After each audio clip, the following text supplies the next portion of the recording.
Whether you're a B2B business or a B2C business, your customers are going online to research products, and if they get an incomplete product experience, they're going to be disappointed and frustrated.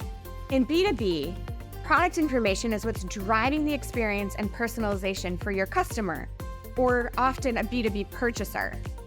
In the B2C space, product information brings the physical experience online for the true digital, the merging of the physical and digital experience.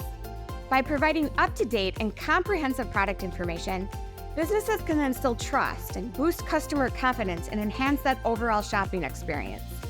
So in B2C, when consumers are shopping, you want to make them feel good about that purchase.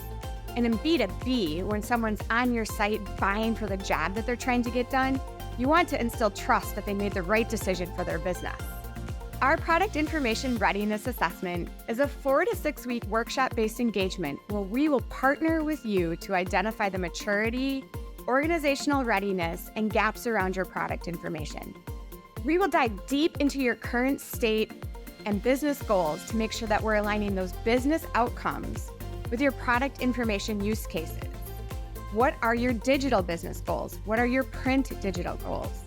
What are your other business goals that you might need product information to support? At the end, we will provide you with insights, a high-level architecture, and prioritize next steps to make sure that your product information is ready to achieve your business goals.